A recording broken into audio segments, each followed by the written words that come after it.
Today we're taking a look at chapters 7 and 8 of the Mindset book. The last two chapters of the book.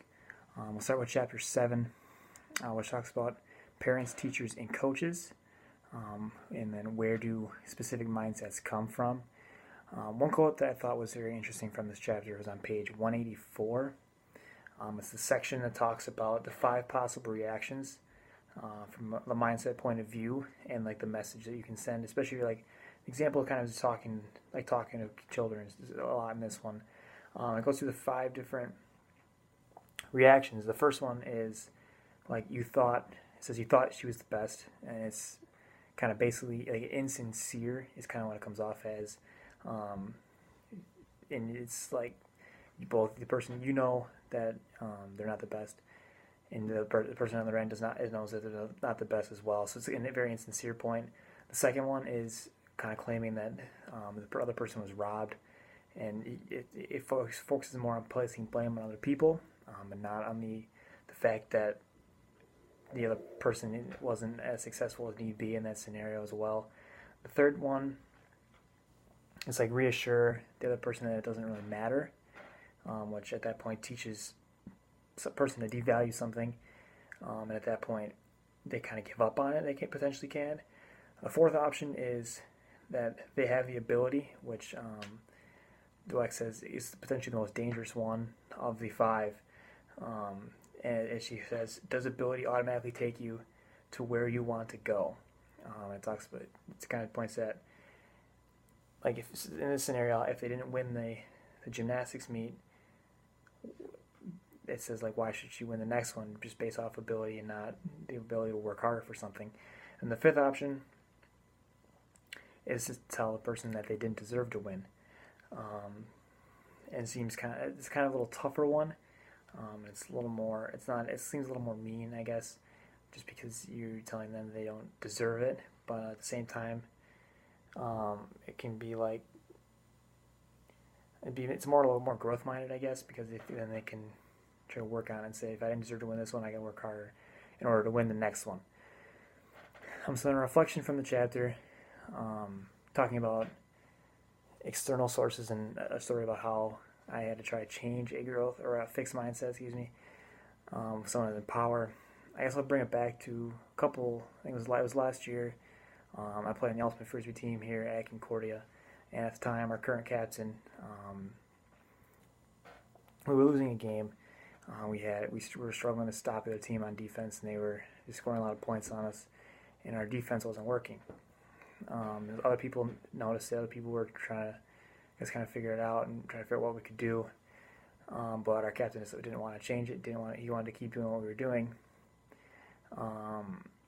Because his personality is that way.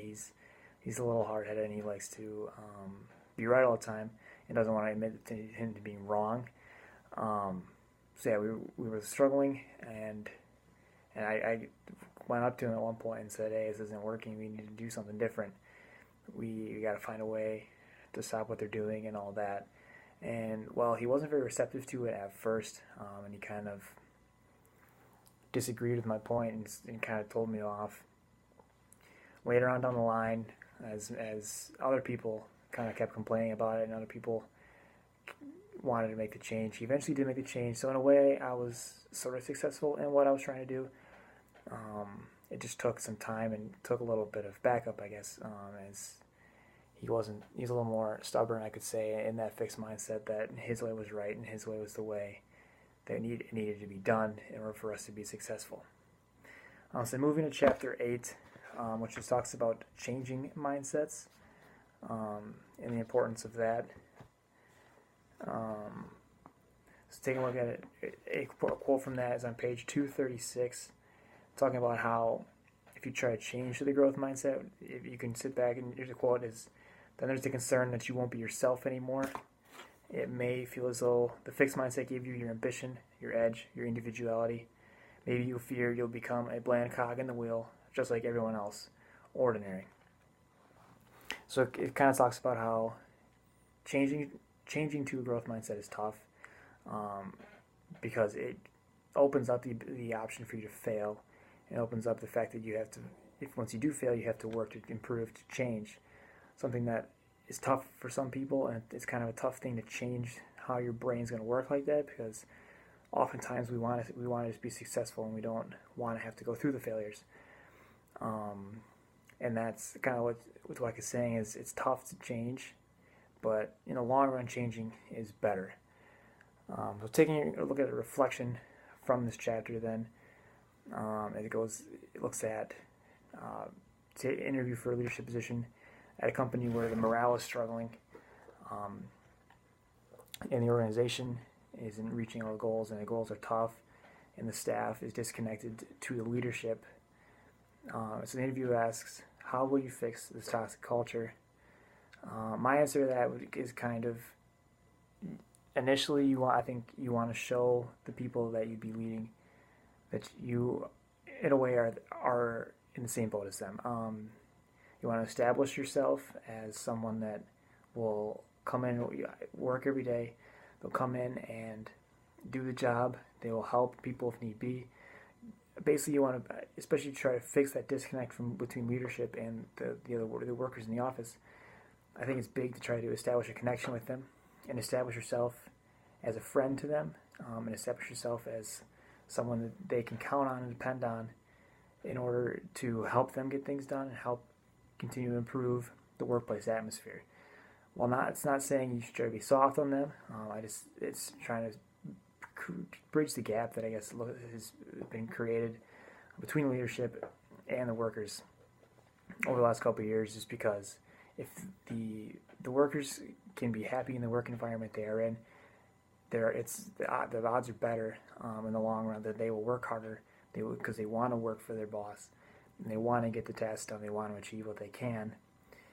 So that finding a way to reconnect both the leadership and the workers, I think, is the main. It's very important, I think, in order for the business to be successful down the road. That would improve morale, and it can improve the chances and the odds of reaching those goals and objectives that may be out of reach. Because having a good atmosphere in the workplace is very, very important. And at the same time, you kind of want to try to transition into a growth mindset. Because right now, the business seems to be in a very fixed mindset, like they're not going to hit their goals, they're not enjoying their workday. But if you come in and try to help them improve and help them become better as employees and help them find a way to be more efficient and enjoy what they're doing, that can go a long way inside a company and help them grow and succeed more in the long run. So this has been a recap of chapters 7 and 8.